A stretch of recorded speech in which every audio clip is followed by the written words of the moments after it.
here are the remarkable members of KISS, and first of all, Mr. Gene Simmons, who is the bass player, who is the bass player, Mr. Peter Criss, who is the drummer, Mr. Paul Stanley, who is the guitarist, and Ace Frehley, who is the lead guitarist. I'm the trap player. Now, tell how this started, you know, because Gene came in and he said, I didn't know I played bass.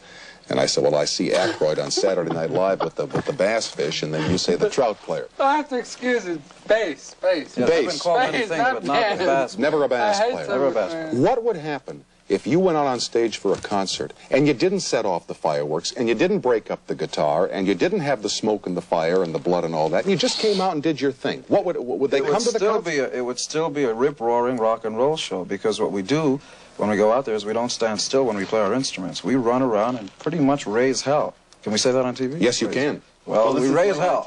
I have medals from, you know, Past early World days in Wars. high school, track, you know, track, and I'm sure we're four very athletic young gentlemen. No, I think incredible. Yeah, this is our thing. You know, going out like this. So if we didn't go out like this, a lot of people would be really disappointed, because KISS is known for the big show. So why shouldn't we go out and do what people expect? How does what you do now in concert, what we saw on the videotape, and I'm assuming that that's reasonably recent, how does it differ from when KISS first went out on stage? Did you come out with this tremendous energy right from day number one? The energy was there, the equipment wasn't. We used to go out and we wanted everybody to think we were famous and that we were very big, so we used to have amplifiers that were empty because we couldn't afford speakers. I remember that. We'd pile them against the walls, and we'd tell the lighting man, don't put a light on them, because you could see these circles. Right through them, right? You could see where the speakers were. The energy was always there. When we used to play little clubs, we started out playing on Amityville, Long Island, and we always said, this is the Garden. You know, every night we played. Peter said this was the Garden. I want some credit for that. In fact, I remember opening up for lots of bands that had half the equipment. Oh, I see there's a live human being over there. Half the equipment right here in front of us. Wait a second. Have you recorded your laugh? No, we want to, though. You must record. These guys have been talking about recording my laugh. We've done 15 albums. They've never done it. Maybe on the 16th album they will do it. I think you recorded it on your solo album. You did. Absolutely not. No, he didn't. Yeah. Ace has been saving it for a KISS. That wasn't my real laugh. That was just a compilation of... You know. All right, upcoming and future KISS albums, Ace Frehley's laugh. Right. You were saying something. I forgot. Oh, all right, fine. No, I know what it was. When we first started out, we had so much equipment that the other bands... Wait a minute. Yeah. We had no equipment. We were broke. Oh, you remember the Marshall lamps and all that? Oh, the phony Marshall lamps were incredible. Right, phony Marshall lamps. And we used to open up for these bands that had nothing. All they had were guitars and drums, and we had this 6-foot logo, and this was way back in '74. And people just used to get very, very angry at the fact that we could come out, put on we had a levitating drum set. We were still doing a 30. It would go up 6 feet, but there was like guys with ropes pulling it from falling over, pulling me up, you know. And if we didn't get the guys for that night, the drums weren't going up. When we first started out, we used to play clubs, and the drums would go up, and Peter would be like this, and the ceiling would be getting lower and lower. And I used to tell the guys, don't lift me anymore. They still keep going at it. No, but actually, sometimes it worked on a chain drive, the first levitating drum set that we had. Bicycle chain. And sometimes it would skip. Gotcha. Have you ever had a 10-speed bicycle? Surely. It would go up like that. And then drop and go back. Like drop like and my heart would drop with it. And we all felt for Peter. Yeah, well, we played along with it, though, you know. In fact, the first time, that's part of the show. You can never let on. I'm glad you guys When we first started playing, we had to get used to wearing these kind of shoes. And Ace is notorious for his bad balance. And maybe the first couple of months that we were on tour, invariably, once a night, you would hear a thud on stage, and you would look, and Ace would be sprawled out. And being troopers, we would run over and play over. These guys were incredible. It was if I would fall on the choreographed. stage, these guys would run over to me and make believe like it was part of the show. They'd stand over me, and we'd do like this. I'm looking up, and they're looking down. We'd put the guitars together and bounce them off and People would turn love around. it. There goes the lead Well, guitarist. that's part of the show. When you see the audience going crazy, what goes through your minds? Do you have time to think about audience reaction while you're performing? I feel like I'm in a movie. I always get the feeling that you know, without comparing ourselves to anybody else, it's almost like the mid-60s, like we're in a Beatle kind of movie. And we're not even playing ourselves because, I mean, when you realize that a lot of the people at the show have been waiting 3 or 4 months to come see us, and this is like the big night for them. And when you see all these people screaming and crying and all that. Throwing things on. Why did I spend all that money?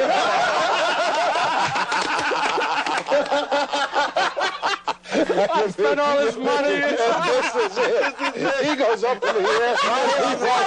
We're out of here. True confession time. Huh? True confession time. Right. Exclusive on the Tom Snyder program. You'll suffer in the dressing room. Whose idea was Kiss? Who invented Kiss? We all did. We all did, yeah. We've been to, Gene and I were together for about 9 years now. Not sexually, just That's the later part of the program. yeah. I want to slip it past 120, and then we'll get into the drugs and and all that stuff. No, none of that. Okay. I don't take drugs. Mom? No drugs. Go ahead. No, you were saying 9 years. Yeah, we've been together about 9 years, and then we broke up a band we were in, and Peter joined us, and then Ace joined us, and the rest is Kiss story.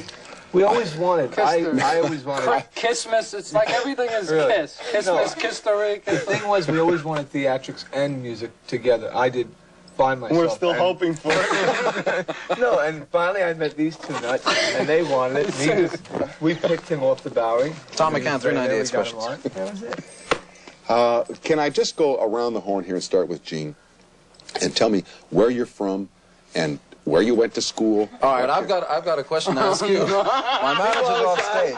Is this true confession time, or am I on? No, you're All You're right. really on. All right. Then I'm from New York City. I'm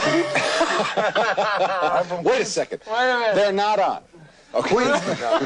I'm from Queens, New York. Actually, not too far away from Paul's house. We kind of used to wave to each other before we knew. That's right. Before we knew each other, I'd see this guy waving back. I'd wave. Gene was and into then, telescopes. telescope.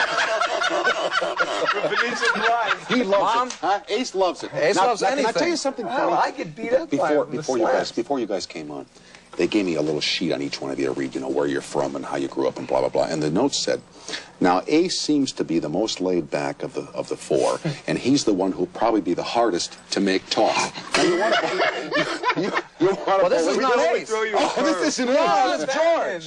This is George. I'm an imposter. Ace is back in his ass. That's true. We got our roadmap. Who's on first? What's on second? Listen, Tom, about that swampland in New Jersey you were wondering about. You grew up in New York. You all grew up in different parts. I grew up in the Bronx, Queens, Brooklyn. Man. I grew up 211th Street and Broadway. I was the only Jew in an Irish neighborhood. And you learn to either run or fight. And then I moved to Queens. But he where used to paint himself green We were still running the every once in a while. and, That's where the makeup comes in. I knew Gene and I would be in a band together because he was the only guy in Queens who was wearing whiteface and a ponytail. This guy. That is true. Boots like this is, it's not your regular 398 Tom McCann special. That's right. Those are $7.98 at Hardee's. $7.98. At Hardee's. Tell me about your outfits. I mean, did you design your own outfits, all of you? And Yeah. and tell me what each outfit means. And I'll start with you, Ace. Well, That means a I cucumber. think this outfit is self-explanatory. I mean, this is part of a kind of a V shape. This is my utility belt, and we don't want to go any belower than my waist area because that's reserved for concert payers. I understand that. But, and after it's all over, they say, this is what we paid for. And that's why they always feel short. I stole this from Flash Gordon, and, I have my cape. Yeah. But you're kind of like a spaceman, huh? No, actually, I'm a plumber.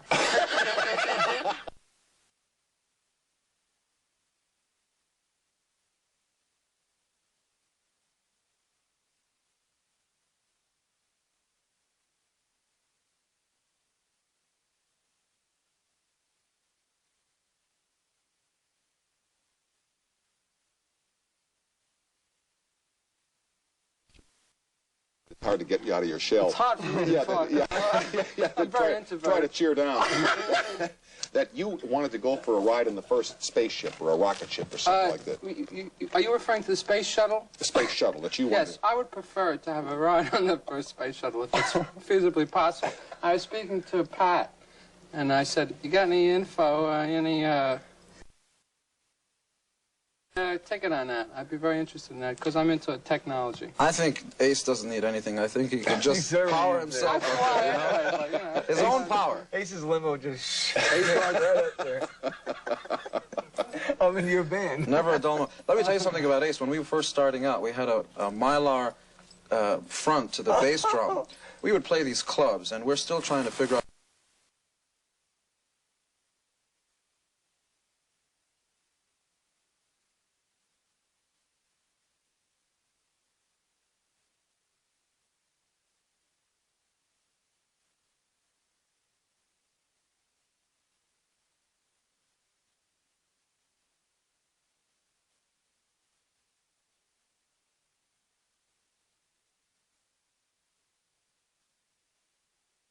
These words from the NBC television Don't stations believe it. coast to coast.